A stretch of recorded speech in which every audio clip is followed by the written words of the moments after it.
Greetings. Welcome to the Dr. J Vlog series. It's Friday, February 7th, 2025. And on Fridays, we consider human behavior and justifications.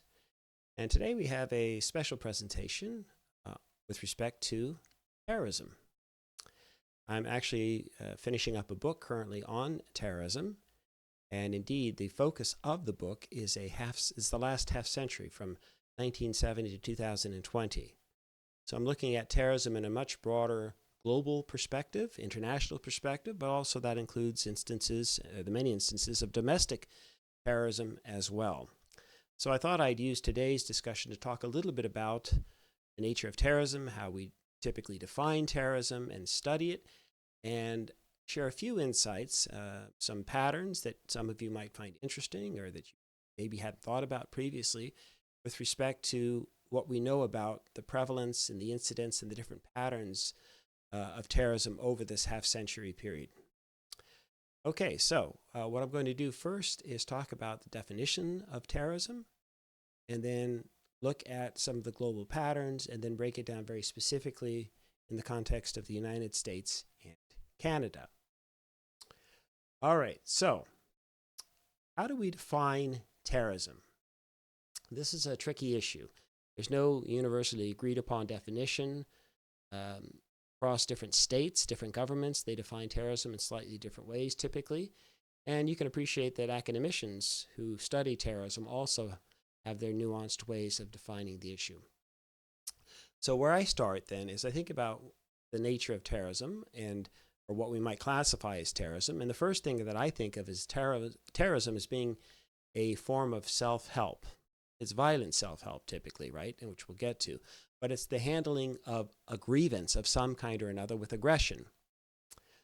Whether it's justified or not in a moral sense, in other words, whether we agree with the group's actions or not, well, that's not the point. The point rather is that somebody has a grievance, justified or not, against some other entity. So it's much like if you were to imagine your child having been attacked by somebody, and in turn you feel like you've got to do something to that person. In your mind, of course, you're entirely justified within your rights to express your grievance against the attacker of your child. Okay? And so those who are involved in terrorism typically feel like they've been affronted or violated in some fashion or another, and therefore are justified in using violence as a way of expressing their grievances. The second point that's commonly understood about terrorism is this, and well, it's debated to some degree, is whether the state or the government can be terrorists. And in a certain way, that's certainly true. I don't focus on state-based forms of violence, however. I look at terrorism in terms of non-state-based actors. Okay? And the reason is not that states can't be violent. They certainly can be. And in fact, many would argue, myself included, that the centralized state, especially the nation states, arguably the most violent entity that human beings have ever created. That is to say, responsible for literally tens of millions of deaths, especially through over the course of the 20th century in particular, through the massive wars that we've seen, but also through a variety of other different mechanisms, including massive forms of state repression, the killing machines under Nazi Germany and Stalinist Russia, and so on. So I'm not arguing that the states can't be incredibly lethal. They certainly can be. And they can engage in what myself and many others refer to as many different forms of state repression. But the state, by definition, is the one in power, the one in charge, and they're expressing their power against the others in a downward direction, whereas terrorism involves people who are already more on the margins, as I'll explain more in a moment. And so that's, as I say, most of us who study terrorism academically, we tend to focus on the non-state actors. Another issue is in the purest form, terrorism is a form of collective action that is coordinated by different individuals who are involved, sometimes more informally, and oftentimes more formally, are attached to organizations as such. But there are instances, or can be instances, of what we call lone wolf terrorism too. Individuals or think of the couple in San Bernardino some years ago that killed 14, workers or former co-workers. So there are certainly instances of lone wolf terrorism as well, but for the most part, it tends to be a collective endeavor, again involving the coordinated activities, several actors. Terrorism is typically defined by its covert nature, as opposed to overt forms of open warfare or insurgencies or what have you. So it's the covert use of mass violence, an element of surprise and unpredictability. Fifth, it's an asymmetrical form of violence. That is to say, it's initiated unilaterally by one group, typically against, again, the unsuspecting other. There can be different targets, to be sure, but the point is it's, as I say, it's often to the unexpected surprise of the other. And again, in its purest form, terrorism, the terrorist, I should say, target civilians or non-combatants.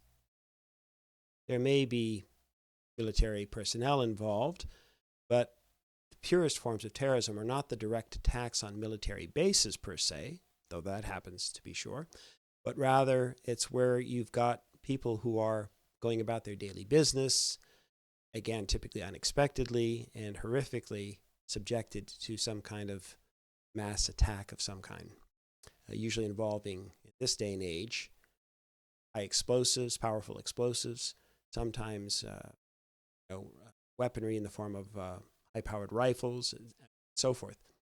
But there can be, again, a number of different specific tactics and technologies involved.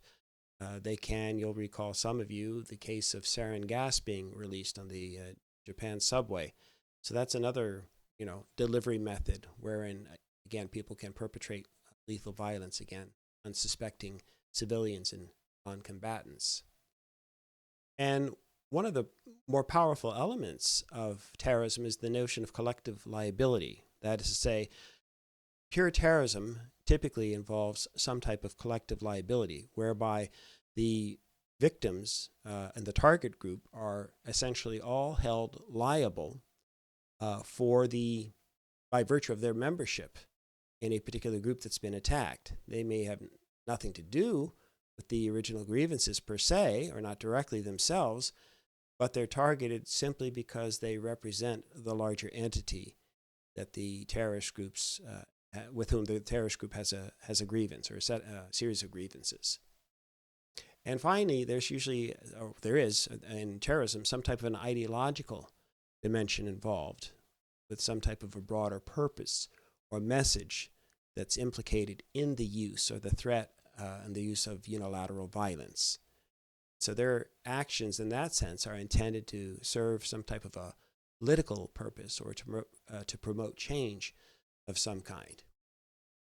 So in that sense, when I think of terrorism, I define it, and in the book that I'm writing, as a unilateral form of self-help involving aggrieved non-state actors who engage in the covert use or threat of violence directed mainly against civilians or non-combatants in the service of broader ideological aims.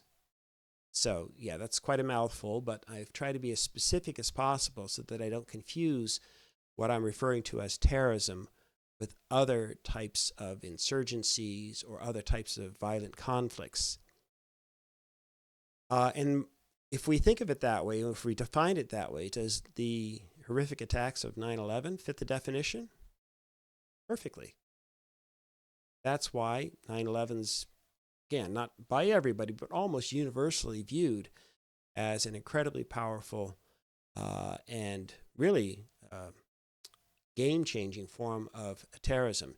To this date, the almost 3,000 lives that were lost with the 4 planes at 9/11, the coordinated series of attacks. Obviously, the 2 planes that hit the Twin Towers, toppled those, the 1 plane that hit the Pentagon, and then the one that crashed in Pennsylvania.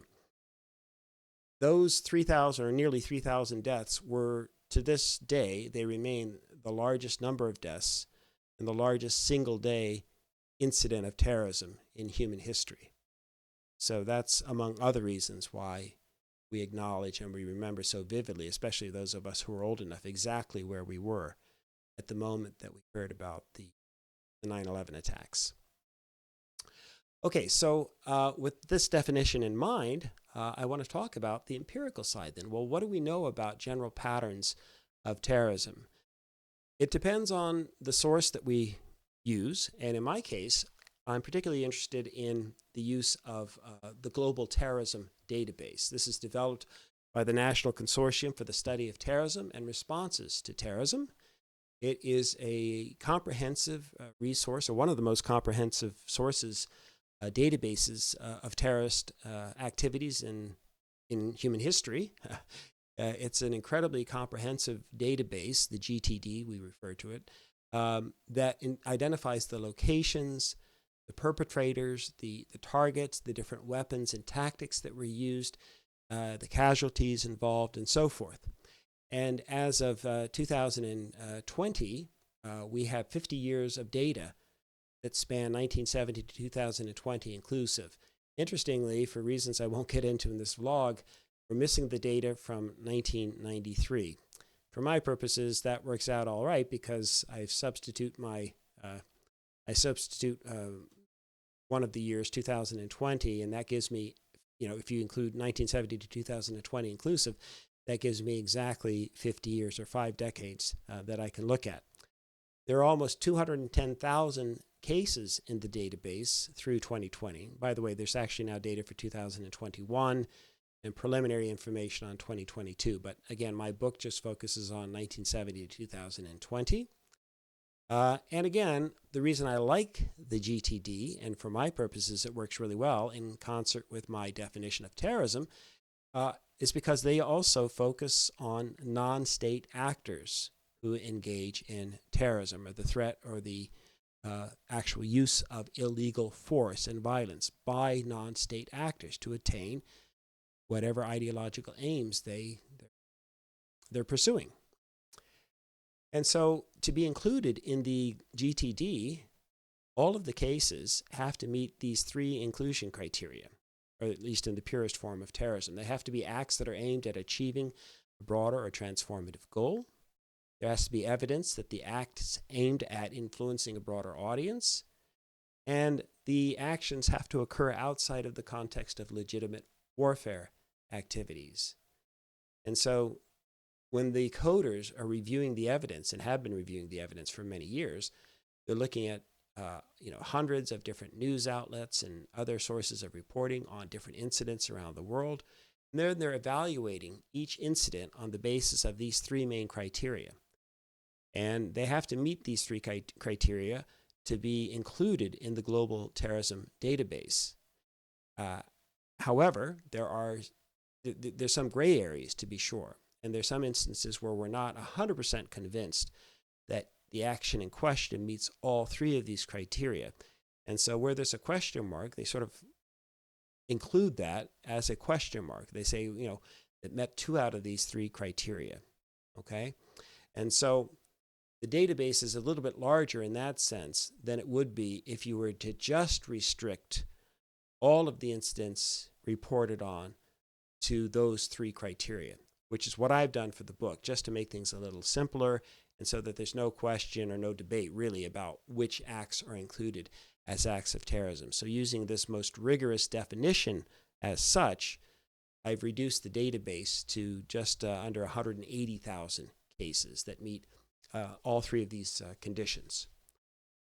Okay, so with that said, what I want to talk about now are the actual patterns that we've observed from 1970 to 2020. All right, so I'm going to change the view here.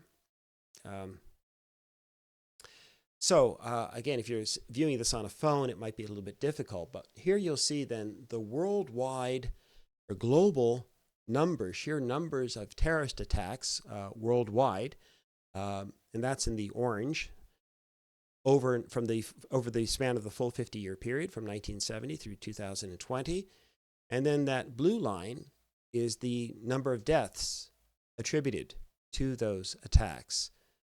So it's quite obviously that when you look at the patterns, the general trends, how they've gone up over the scope of the last half century, that is, terrorist incidents.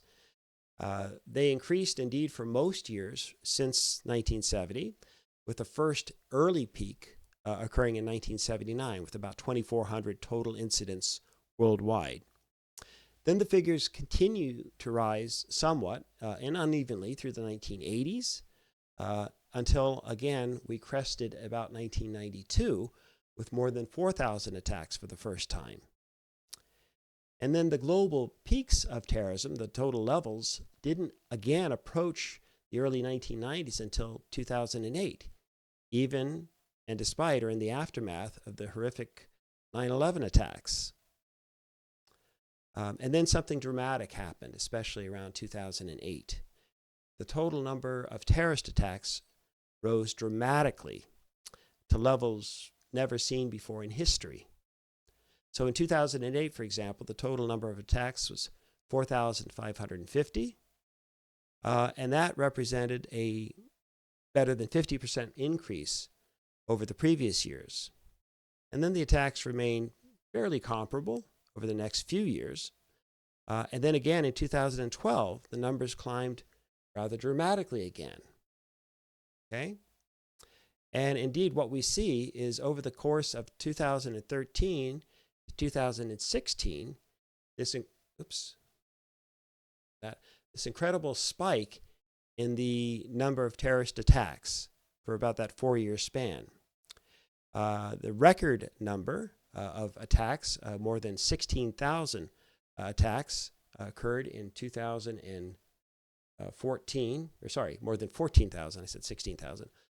More than 14,000 attacks occurred, and then they remained relatively high and then started to decrease again around 2017.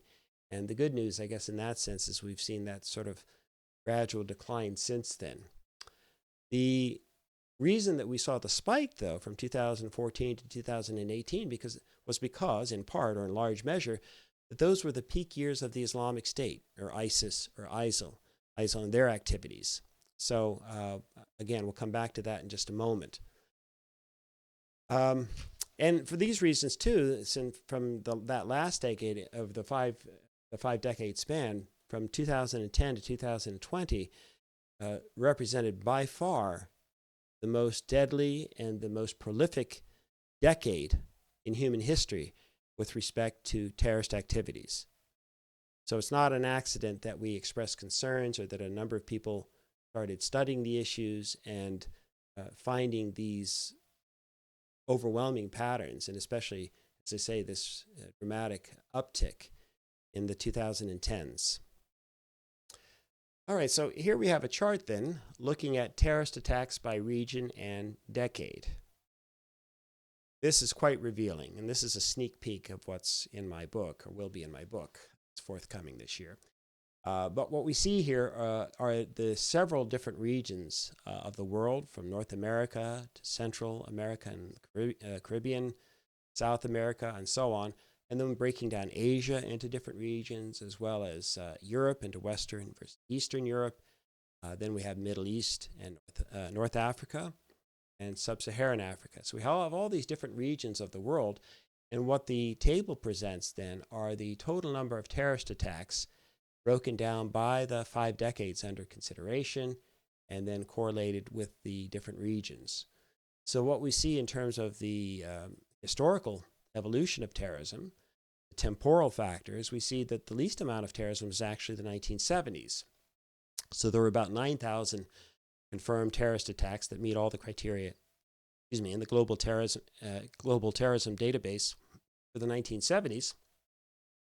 And then the next 3 decades, the 80s, the 90s, and the first decades of the 2000s, we saw that ratchet up from 9,000 cases in the 70s to around 25 to 27,000 cases each of the next 3 decades. It kind of leveled off in that regard, but obviously much higher than in the 1970s. But then the 2010s were the decade of terrorism. Over 90,000 cases of terrorism confirmed in just that decade alone. So more than half of all terrorist acts occurred in the 2010s, looking at that span from 1970 to 2020. So just in the last decade alone. What's also interesting to note, too, would be the regional distributions and breakdowns. So that in the 70s, the most prominent regions for terrorism involved Western Europe and North America, especially the United States. Those two regions alone accounted for well over 60% of terrorist attacks in the 1970s. In the 1980s, we see a regional shift. That is, South America becomes the most prominent geographic region, accounting for over a third of the terrorist attacks in the 1980s. Western Europe dropped off from 46% of the attacks in the 70s to 17%, just under, in the 1980s. So again, some regional realignment. But we also saw the rise in Central America, especially terrorism as well, so accounting for about 19% of the attacks. So South and Central America really became the hotspots for terrorism in the 1980s, accounting for over half of all global terrorist incidents. The 1990s saw a further regional shift. South America remained fairly prominent, accounting for about 1 in 5 terrorist incidents in the 1990s.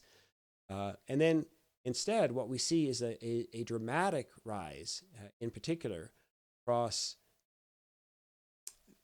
the different regions.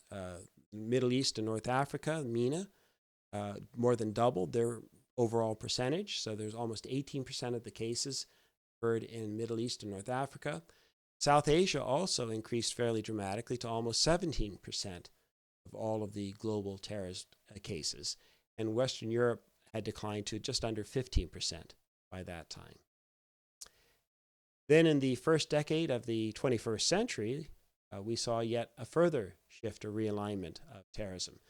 So most of the terrorist activity then occurred in South Asia, which again more than doubled from what they were previously. So about almost 35% of global terrorist incidents were occurred in different countries within the South Asian region.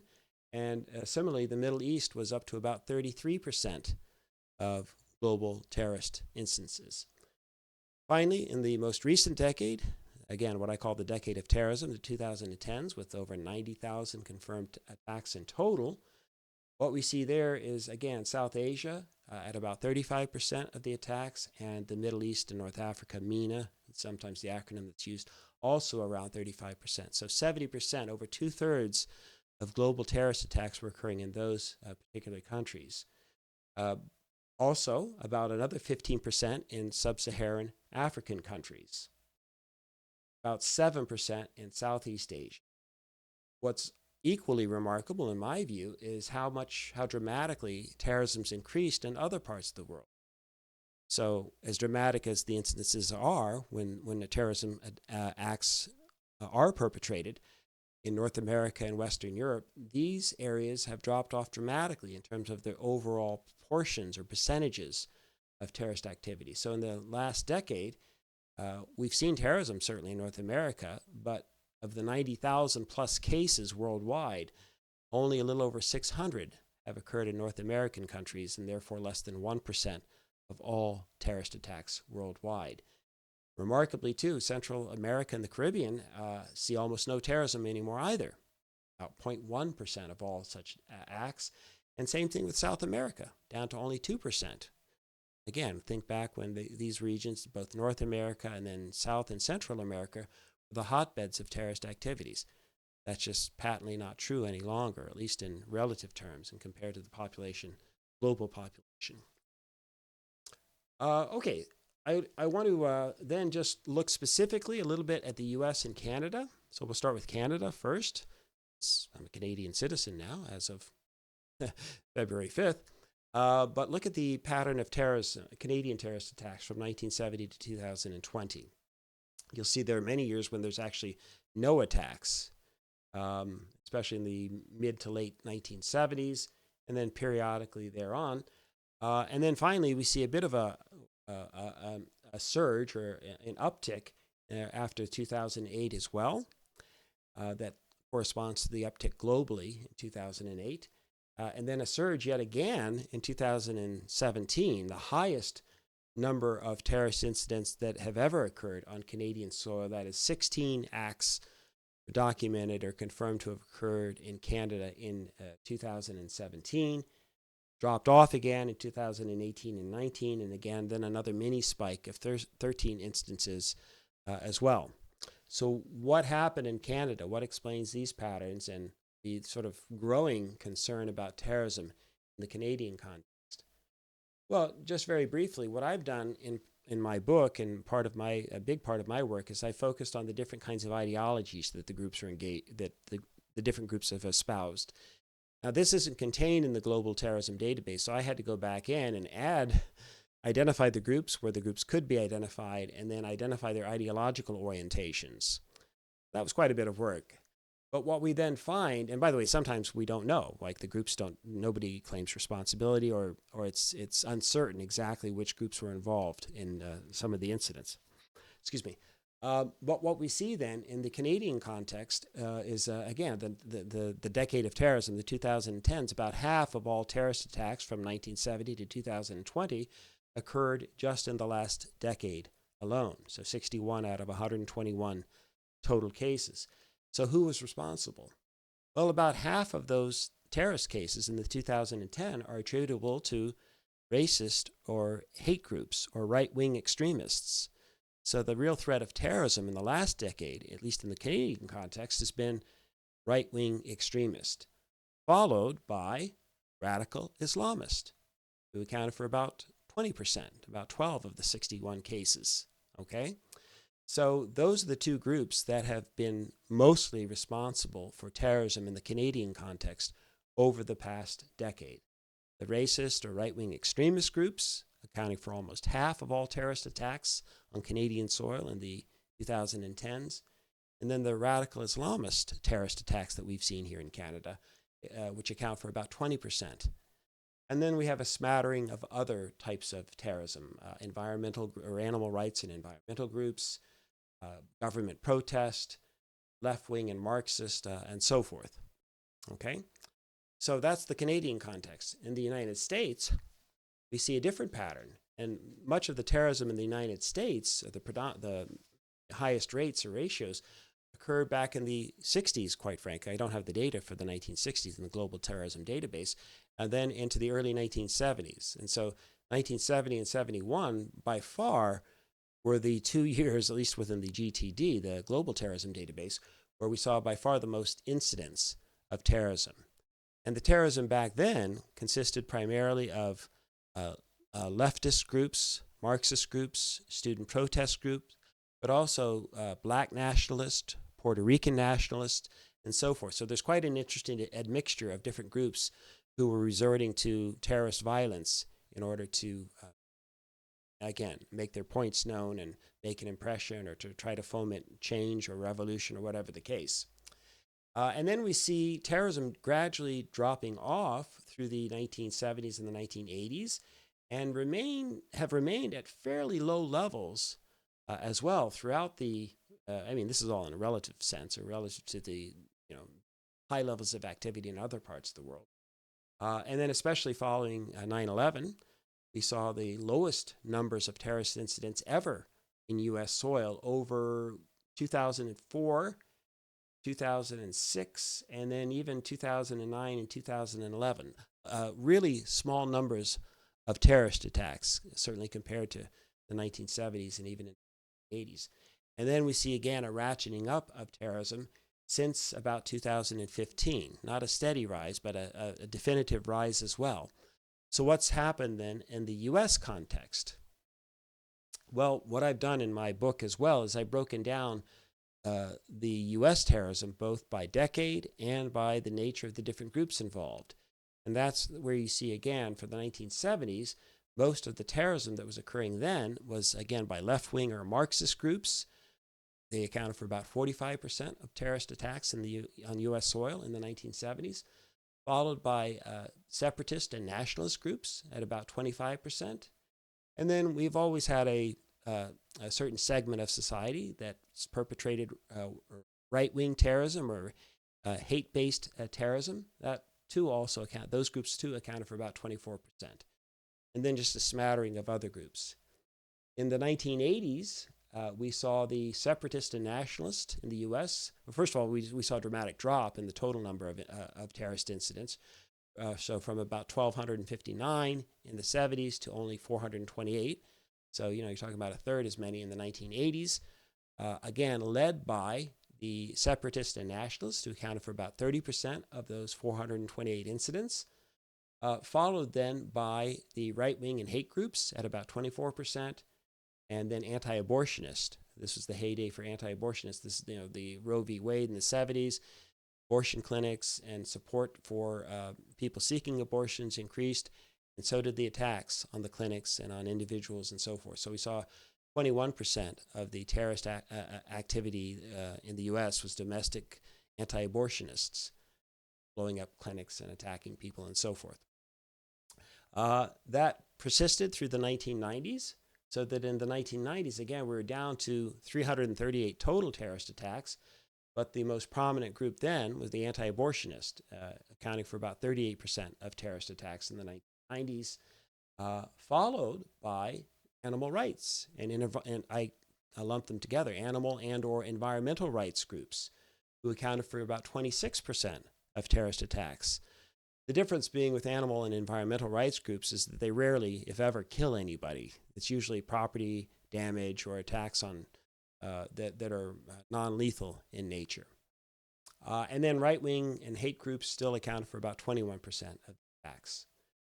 By the 2010s, we were down to only 183 total terrorist attacks or confirmed terrorist attacks on U.S. soil. But it's interesting to note there were no separatist or nationalist attacks, and there were no left-wing or Marxist attacks in the first decade of the 21st century. Instead, we saw a predominance of animal rights and environmental rights groups.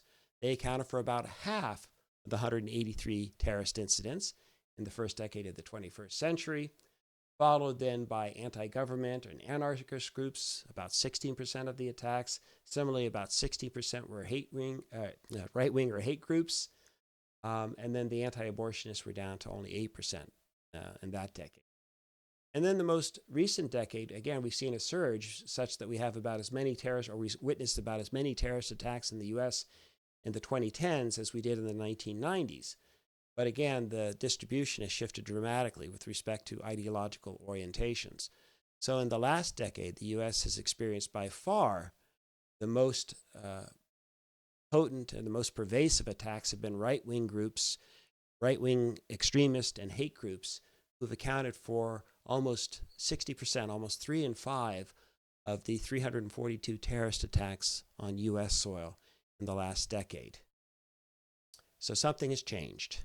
And we're seeing their grievances expressed. That is, the right-wing groups and the hate groups have risen to the forefront of terrorism in the United States.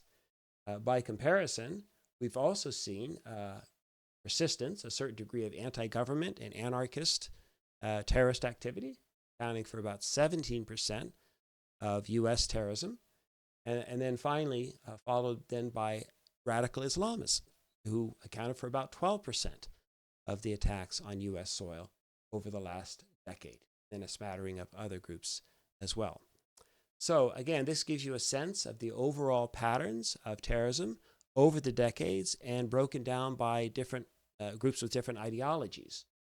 So in the total, if you look at the very last column, then you'll see that of the total U.S. terrorist attacks, the 2,550 from 1970 to 2020, you'll see that the most prominent group, single most prominent ideological grouping, includes the right-wing extremists and hate groups at about 28% of all terrorism over the full half century. And that's followed pretty closely behind by the left-wing and the Marxists, who have accounted for about 25% of all terrorism over the half century in question. But again, most of that activity occurred in the 1970s and then into the 1980s. Very little since then, relatively speaking. And then followed by the 18% of separatist and nationalist groups, again, most of which occurred in the 1970s and the 80s, and then the anti-abortionists, who account for about 10% of all terrorist activity in the U.S. The other groups, relatively smaller percentages. Okay, so that's my brief presentation and introduction to the study of defining terrorism and what the global patterns have been over the last half century, but as well what the patterns have been with respect to terrorism in Canada and the United States. So I'll leave it at that for today, and I hope this has been interesting and enlightening. And when I finish the book, which should be soon, has to go to the publisher, I'll certainly let you know. And if you're interested, happy to entertain questions. And I'll provide a link or two as well about the data and the information if you're interested in pursuing your own research on terrorism. All right, so that's it for today. And as ever, I wish all of you that you and yours should continue to create peace in your lives and nurture love in your hearts. See you tomorrow.